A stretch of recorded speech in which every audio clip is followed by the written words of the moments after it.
සුබ දවසක් යාළුවනේ. ඔන්න මම අද වීඩියෝ එකක් අරන් ආවා. අද වීඩියෝ එකේ මම ඔයගොල්ලන්ට කියලා දෙන්න හදන්නේ WhatsApp broadcast ගැන. මේ ගැන දන්න කට්ටියත් ඇති නොදන්න කට්ටියත් ඇති. දන්න කට්ටියත් බලන්න කැමති නම් නොදන්න කට්ටිය බලලා ඉගෙන ගන්න මොකක් හරි දෙයක් ඔයගොල්ලන්ට මේක ප්‍රයෝජනවත් වේවි. හරි.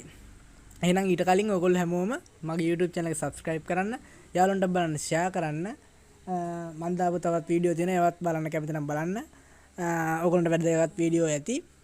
එහෙනම් අපි දැන් වීඩියෝ එකට යමු. WhatsApp broadcast. මොකද්ද මේ broadcast කියන්නේ? WhatsApp එකේ තියෙනවා group වලට අමතරව මේ broadcast කියන option එක. මේකෙන් වෙන්නේ අපිට දැන් හිතන්නකො අපිට උමනාවක් වෙනවා අපේ යාළුවෝ 10 දෙනෙක් හරි 20 දෙනෙක් හරි ඉන්නවා. ඒ 20 දෙනාට මැසේජ් එකක් එවන්න උමනා වෙනවා. හරිද? අපි සාමාන්‍යයෙන් එතකොට කරන්නේ එක්කෙනෙක්ට මැසේජ් එක සෙන්ඩ් කරලා ඒක ෆෝවර්ඩ් කරන එකනේ. එතකොට ඒක ෆෝවර්ඩ් කරාට පස්සේ වෙන්නේ ෆෝවර්ඩ් කියලා පෙන්වන එකක්. හරිද? එතකොට අපි ඒකම එහෙම නැත්නම් කොපි කර කර පේස්ට් කරන්න ඕනේ. එතකොට දැන් ඒකෙන් ඒ 10 දෙනාගේම රිප්ලයි එකක් කොහොමත් අපිට බලන්න ගියාමත් එන කරදරේනේ. ඒ කියන්නේ ඔක්කොම 10 දෙනාගේම බලන්න ඕනේ.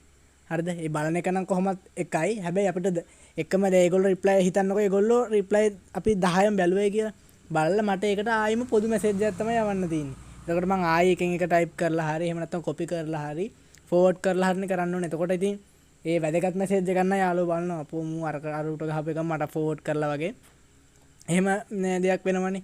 එතකොට ඒකට සහ ඒක එතකොට 10යි. හිතන්නකෝ ඔයාට 200කට යවන්න ඕනේ. එතකොට 200ටම ෆෝවර්ඩ් කරන්න වෙනවා. එහෙම නැත්නම් 200ටම කොපි කරන්න වෙනවා. එතන පොඩි අවුලක් තියෙනවනේ එතකොට.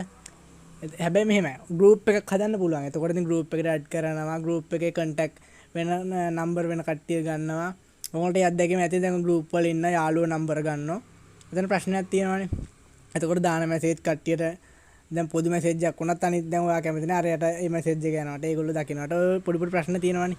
දැන් බ්‍රෝඩ්කාස්ට් එකෙන් වෙන්නේ බ්‍රෝඩ්කාස්ට් එකේ අපිට පුළුවන් ක්‍රියේට් කරගන්න බ්‍රෝඩ්කාස්ට් එකක්. ඒක ක්‍රියේට් කරගන්න දැන් හිතන්නකෝ මම තමයි දැන් බ්‍රෝඩ්කාස්ට් එක යවන්නේ. මම දැන් ඕගොල්ලෝ සෙට් එකට තමයි මැසේජ් එක එවන්නේ. හරිද? දැන් මම දැනට ඒවා දාලා තියෙනවා. මේ හරිද? ඉතින් දැන් ඕගොල්ලෝ කරන්න ඕනේ ඕගොල්ලෝගේ WhatsApp මම එක කරන විදිය පෙන්නන්නම්. ඒකේ වෙන්නේ මෙහෙම. ඒ බ්‍රෝඩ්කාස්ට් එකට ගියාම ක්‍රියේට් කරගන්න ඕනේ බ්‍රෝඩ්කාස්ට් එක. හරිද? එතකොට ඕගොල්ලන්ට නමක් රීනේම් කරගන්න පුළුවන්. ප්‍රොෆයිල් එක නම් තාම දාන්න බෑ.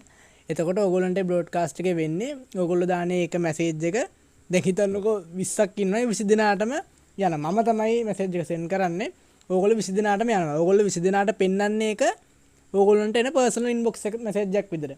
ඒකේ chance එක මේක නිතරම වෙන බ්‍රෝඩ්කාස්ට් එක ක්‍රියේට් කරන එක විතර මේක වාසිය තියෙන්නේ. ඒ කියන්නේ Tamanට තමයි වාසිය තියෙන්නේ. ඒ කියන්නේ දැන් හිතන්න ඔයා බ්‍රෝඩ්කාස්ට් එකක් දානවා ඔයාට තමයි chance එක තියෙන්නේ වාසිය තියෙන්නේ. තේරුණාද? හරි අපි එහෙනම් දැන් බ්‍රෝඩ්කාස්ට් එකක් දාමු. දාන්නේදී මම ඔයගොල්ලන්ට කියලා දෙන්නම්. තව දෙයක් තියෙනවා මේකේ 256ක් වෙනකම් මේකේ මේ මෙම්බර්ස්ලා ඇඩ් කරගන්න පුළුවන්. ඒ කියන්නේ ක්‍රියේට් අපිට සෙන්ඩ් කරන්න පුළුවන් එකපාර 256. 256ට වැඩි නම් තව කට්ටිය වෙනවා අපිට තව බ්‍රෝඩ්කාස්ට් එකක් දාලා. ඒ කියන්නේ කන්ටැක්ට් ලිස්ට් එක පෙන්නනවා. හරි මම ඒක දැන් කතාව ගියා කරන විදිය පෙන්වන්නනේ. අපි එහෙනම් දැන් බ්‍රෝඩ්කාස්ට් එක කරන විදිය බලමු. WhatsApp එකට මෙන්න මෙහෙම ගියා. WhatsApp එකට ගියා. විනාඩියක් ඉන්නකෝ. හරි කමන්න මේකෙන් අපි යමු WhatsApp එකට ගියා. මෙතන මේ තියෙනවා ඔයගොල්ලෝ පෙන්න දකුණු පැත්තේ ඩොට් තුන. මෙතන තියෙනවා new group new broadcast මේ විදිහට තියෙනවානේ. මේකේ new broadcast එබුවා.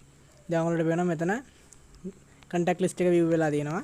මේකෙන් අපි කැමති number set එක මෙන්න මෙහෙම select කරමු 1 2 මෙන්න මේ විදිහට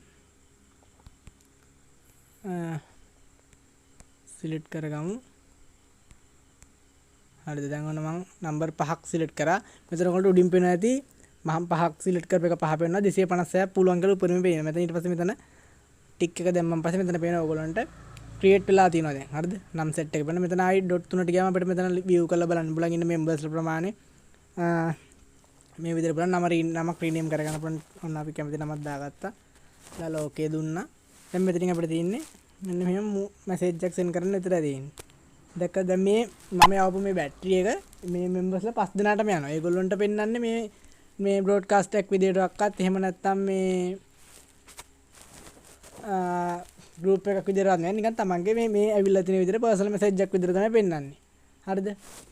ඒකට තමයි බ්‍රෝඩ්කාස්ට් කියන්නේ. මේක ඉතින් ඕගොල්ලන්ට ලොකු chance එකක් කියලා මම හිතනවා දන්න නැති කට්ටියට බ්‍රෝඩ්කාස්ට් කියන්නේ මොකක්ද කියලා ඕගොල්ලන්ටත් අදින්නම් කරලා බලන්න පුළුවන්. ඕගොල්ලන්ගේ contact list එකේ ඉන්න හැමෝටම message එකක් දාන්න ඕන නම් 256 ක උපරිමයක් වෙනකන් message එකක් type කරා දැම්මා. උදාහරණයක් විදිහට ඕන නම් good morning කියලා හැමෝටම දාන්න ඕන නම් පොදුවේ බ්‍රෝඩ්කාස්ට් එකක් ඔක්කොම හදා මේක මෙහෙම හදාගෙන තියාගන්න පුළුවන් අපිට. delete කරන්න නැතුව ඕන delete කරන්නත් පුළුවන්. පොදුවේ ඔක්කොටම good morning කියලා දැම්මා. එතකොට ඒගොල්ලෝ reply එක personal අපේ inbox එකට එන්නේ. අපි යවන එකත් යන්නේ ඒගොල්ලන්ගේ personal inbox එකට.